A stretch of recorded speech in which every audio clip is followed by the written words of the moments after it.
अस्सलामुअलैकुम। मेरा नाम है नाफ़िर रहमान और आज हम आरएनएन के बहुत इंपॉर्टेंट टॉपिक को डिस्कस करेंगे जिसका नाम है by direction RNN. By direction RNN को डिस्कस करने से पहले हम एक आरएनएन के सिंपल आर्किटेक्चर को कंसिडर करते हैं, जिसके अंदर हम हर वर्ड को एक टाइम स्टैम्प पे इनपुट दे रहे होते हैं और वो हर वर्ड को वर्ड बाय वर्ड इनपुट लेके और आखिर में हमारा एक प्रेडिक्ट कर देता है, कोई प्रेडिक्शन दे देता है या कोई आउटपुट दे देता है। अब हमें बाई डायरेक्शन आरएनएन की यूज़ क्यों पड़ती है? जब हमारे पास कुछ ऐसी कंडीशंस भी आ जाती हैं हमारे पास कि पास आउटपुट जो है वो हमारा वो फ्यूचर इनपुट को इफ़ेक्ट कर रहा होता है। किस तरीके से? एग्जाम्पल डिस्कस करते हैं। एग्जाम्पल हम लेते हैं एनईआर की, नेम एंटिटी रिलेशनशिप। ये बेसिकली ये डिटेक्शन होती है एक जिसके अंदर से नेम से वो नेम या एंटिटी से वो बताता है कि वो चीज़ क्या है, वो पूरे सेंटेंस की स्टेटमेंट को डिटेक्ट करता है।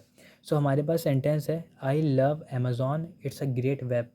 सो एस यू नो कि हमारे पास आरएनएन के अंदर जो भी इनपुट जाता है वो वर्ड बाय वर्ड जाता है।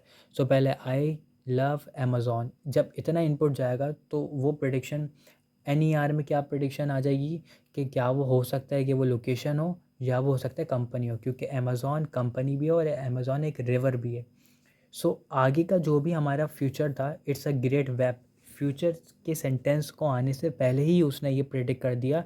मतलब उसके पास के आउटपुट ने हमारे फ्यूचर के आउटपुट को मतलब इफ़ेक्ट किया वो, क्योंकि आगे की जो इन्फॉर्मेशन है ग्रेट वेबसाइट, वो तो हमारे पास फ्यूचर के टेक्स्ट में है।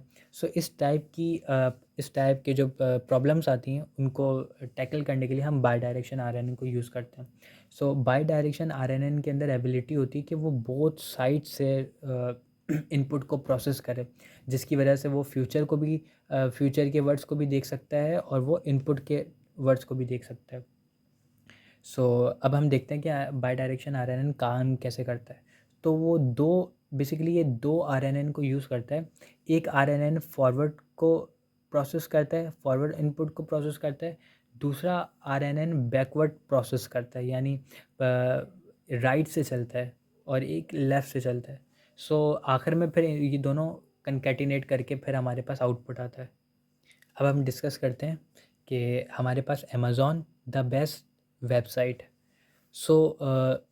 काम इस तरीके से करेगा कि हमारे पास दो आरएनएन होंगे, जैसे मैंने आपको बताया।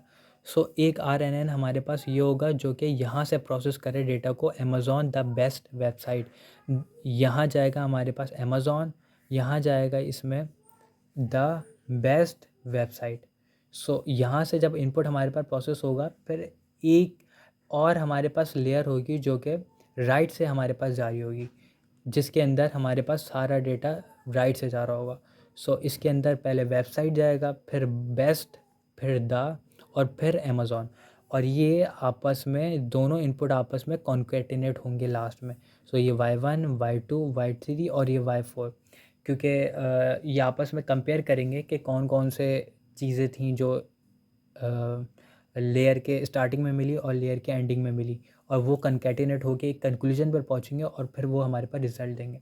बेसिकली ये बाई डायरेक्शन का मतलब दोनों साइड से होता है कि एक राइट साइड से भी इनपुट को प्रोसेस करता है और लेफ़्ट साइड से भी इनपुट को प्रोसेस करता है और कनकैटिनेट करके हमें बताता है कि इसका नेम एंटिटी क्या होगी। ये पूरा कॉन्सेप्ट यूज़ होता है बाई डायरेक्शन आरएनएन में, जो कि बहुत छोटा सा और ईजी सा कॉन्सेप्ट है। देन सिमिलर कॉन्सेप्ट, सेम ही कॉन्सेप्ट हमारे पास बाय एलएसटीएम में आता है, जिसके अंदर आरएनएन एलएसटीएम का हमारे पास आर्किटेक्चर होता है, जिसके अंदर वो राइट से सारे इनपुट्स को प्रोसेस करता है। देन एक और एलएसटीएम का हमारे पास आर्किटेक्चर होता है जो कि लेफ़्ट से इनपुट्स को प्रोसेस करता है। देन फिर आपस में कनकैटिनेट होकर वो एक आउटपुट देता है। अब हम डिस्कस करते हैं कि बाई डायरेक्शन आरएनएन की क्या क्या एप्लीकेशन है। पहले तो नेम एंटिटी रिलेशन है, जो अभी हमने जिसकी बेस पर हमने पूरा समझा है बाई डायरेक्शन आरएनएन को। सिमिलरली हमें मशीन लर्निंग के अंदर भी ये यूज़ होता है, सेंटिमेंट एनालिसिस में भी होता है और टाइम सीरीज़ की फोरकास्टिंग में भी यूज़ होता है।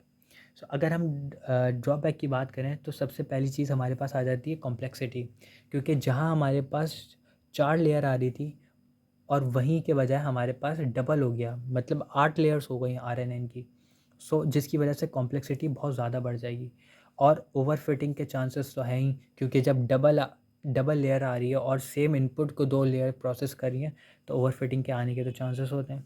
सो एक और ड्रॉबैक इसका है कि ये रियल टाइम डेटा पे बहुत लेट प्रोसेस करती है, क्योंकि रियल टाइम डेटा हमारे पास का कोई फ्यूचर स्पेसिफिक नहीं होता कि हमारे पास नेक्स्ट डेटा क्या आएगा, क्योंकि वो रियल टाइम है।